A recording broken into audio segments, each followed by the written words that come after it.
Hi everyone, welcome back. A very exciting tasting today. We are at Château Beychevelle and next to me is Philippe Blanc, and I think he prepared something nice for us. Thank you, Yannick. It's always a huge pleasure to have you and your team for these moments of sharing and explanation. So we're here to show two examples of what I call mature Amiral, or second wine or other wine. We'll say a word about that later on. And of course, Beychevelle in two fantastic vintages and at a stage where it's nice, ripe, mature wines. Sounds great. Let's start. So let's go. Let's yes, work. Let's work. So we'll be starting with Amiral 09, Perfect. oldest. So the choice of this vintage was fantastic vintage. What is a wine, let's say 11 years old or 12 years old, in a second wine? How it ages, how it behaves? Can we still enjoy it? And I'm pretty confident about the answer, but we'll have to discover it together. Yeah. Amiral has been made in Beychevelle for many, many years. Started really developing in the 70s, but in the 90s we increased the quantity in terms of selection by far. And today it's roughly 40% here and 55% there. So it's not half of what the property produces, but nearly. Yeah, okay. And we considered now, and you will see that with more recent vintages even clearer, that it comes from basically a separate vineyard. So we've got a vineyard, a plot of vines south of Beychevelle, and it's 90% of it is dedicated to Amiral, okay. Which is basically most of the vines here are not that young. We call that about 35 years old, which That's is nice. old. Oh, yeah. The blend, generally speaking, is dominant Cabernet Sauvignon. Mm-hmm. Make it simple, 65%, mm-hmm. and 35% Merlot. Okay. Yeah. Aging in barrels, 1 year, 30% new barrels. And then a wine which can be appreciated young. We'll see that on another example soon. Or more mature, and that's what we are doing now. Yeah. You can't go wrong with 09, huh? Well, that was a fantastic vintage. Yeah. Very similar to what we had in 18, mm-hmm. for example. Start of the season was difficult till end of June, and then absolutely top, wonderful weather during all summer and harvest. I love the spice, elegant tannins, nice balance, fresh. Absolutely, ripe. Fruity, ripe. Yeah, it's quite mouth-feeling. That's interesting because for us, that's what we really call a mature Amiral. And you know that we share tastings, but we share meals as well, and nice moments around good food. And that's pairing perfect food, perfect piece of veal or piece of beef.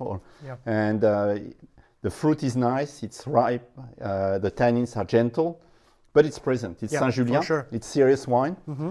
and after 12 years, it can be appreciated, of course, but it can be drunk or it can be cellared for some more years. Yeah, for sure. It has potential to age more, but so you would say it's in its drinking window right now? I think so. Yeah, I would really think so. I think it's perfect drinking. Yeah. Nothing is harsh. Nothing seems too young, but we had the example, you remember, not that long ago, with an older one. Yeah. It was 03, and it was still full of youth. Crazy. So for me, this one has more 5-10 years to keep going without any problem. Okay. And if you had to advise people, okay, they see an 09 Amiral in their cellar, and they want to open it up. Before serving, 2 hours opening up, or decant it, or? I think we have never to be shy with our wines. Okay. Open the wines early, taste them, make sure they're good. When I say they have no problems, sometimes it happens. It's rare, but it happens. Mm-hmm. And then we recommend decanting. Okay. We always decant. We like when the wine takes air. We never felt the wine can be damaged or by air. Okay. It always gains in quality, in complexity. So yes, if you can, use a decanter. If not, open your bottles 2 hours in advance. Yeah. Not too warm. 09 is a ripe vintage, you remember. So temperature of serving is probably around 17, 18 degrees is perfect. Yeah. So make sure you don't drink your wines too hot. Yeah. Because if not, the alcohol is a little bit dominant. So you've got more elegance with a little bit of freshness, temperature-wise. Sounds great. Wow. It will be very interesting to compare to the 11. So 11, I was interested because it was a small crop, 11. It's a little bit underrated vintage, Okay. different from 09. 09 was highly hyped. 11 is underrated, but it was a small crop because it was a very dry year. And I think we made a very tough selection. We made a very serious Amiral. So I think it was interesting to look at that and to compare. We might be a little bit more on the reserve, a little bit more tight, and giving some more waiting time. For this vintage, okay, that's interesting. Nose is very nice. It's very soft and sweet. Velvety, yeah. Nearly a little bit caramel type of flavors. I have some dark chocolate, some vanille, oak. You can feel tannins a little bit tighter at the end. It's I wouldn't say it's dry, but there's a little pinch of dryness though. Yeah. More than in the 09, which was all velvety and round, perfectly round. So here I would really recommend to let it quiet and wait for another 2 years, 3 years, 4 years, so that it keeps softening. But again, it's very serious with very nice flavors and very nice structure.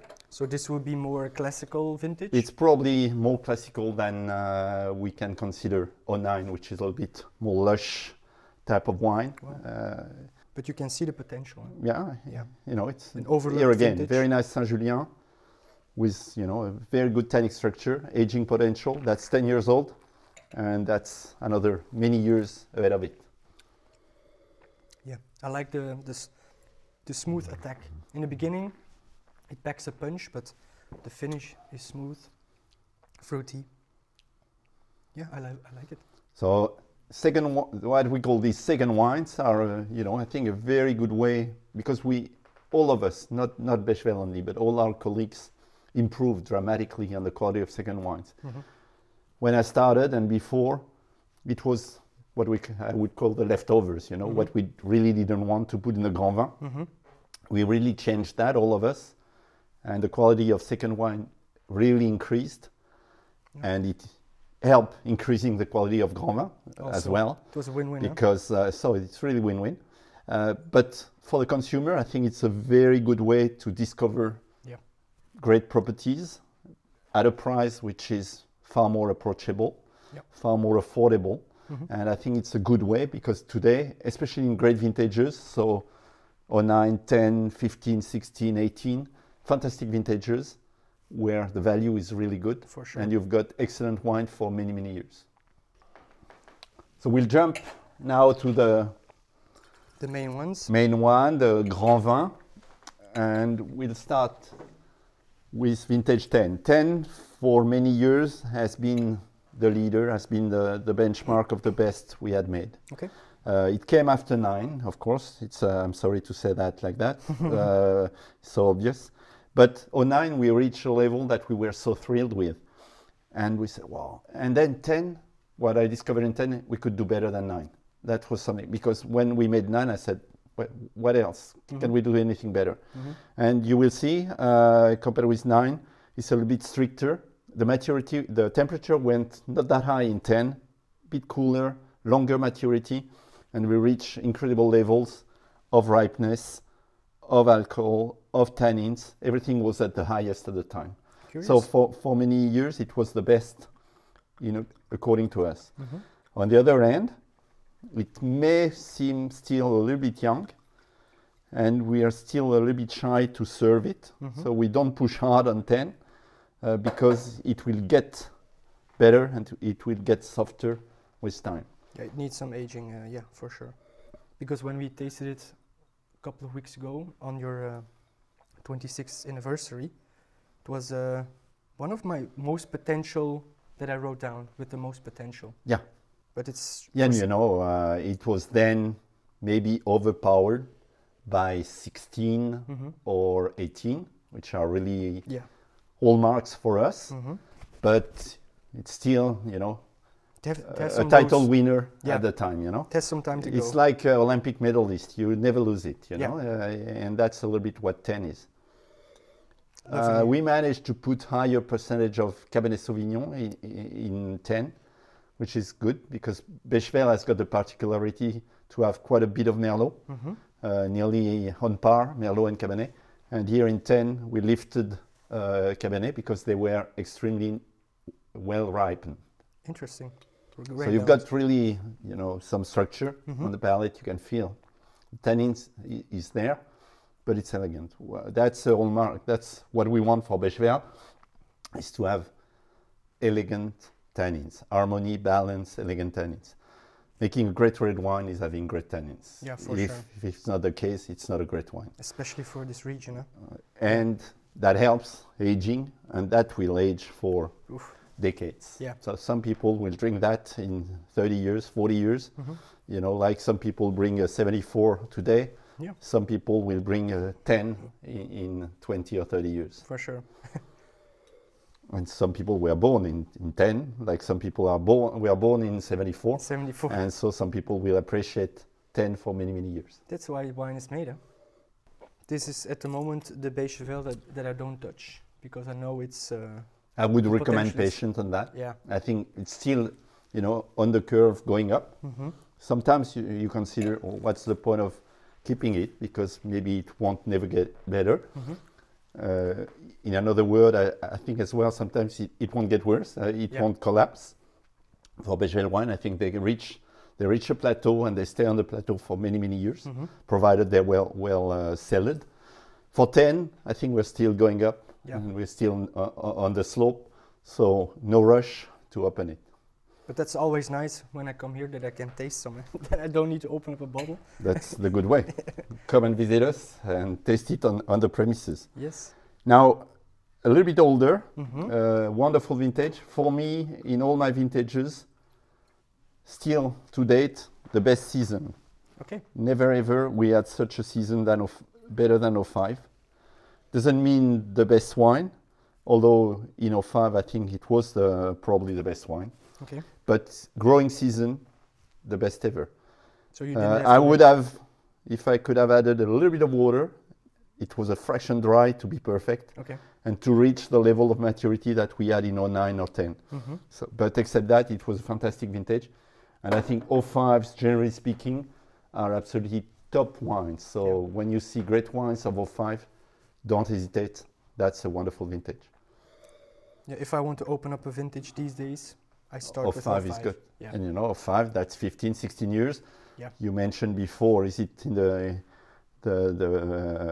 drinking window? I think you used the expression. I said, yes, that's perfect, the drinking window for us. 15 years is just perfect for us. It's a little bit tobacco flavors. Prune, cherry. Probably less, for me, less impression of chocolate than we had in 10. Yes. 10 was a bit more chocolatey than I find here. Indeed. Sweet and nice, attractive nose as well. Very round. Love the freshness in the mouth. And then it's fresh Yeah. and caressing, you know, it's sweet. But it's a very smooth attack. Yeah, it's not like your mouth is... That's, in French, I would say douceur. Yeah. You know, a lot of sweetness, a lot of caressing impression. It's just gentle, and then it's mouth-filling, and then it lasts. So that's very nice. Yeah, the 05 is the way to go, I think, now. And why did you pick 10 and 5? Is there a reason? Because they were two successes. For sure. And it's always easier to talk about successes than to failures. Okay. Although we don't know failures here. So that's why I would have been embarrassed to talk about failures. But it's easier to talk about great vintages, and that's great vintages. For sure. You're right on that.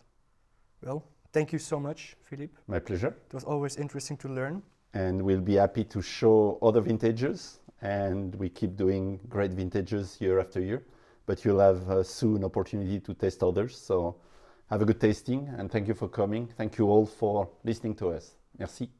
And if you have more questions directly for the chateau, or if you want to visit, you can always contact them. Thank you. Bienvenue.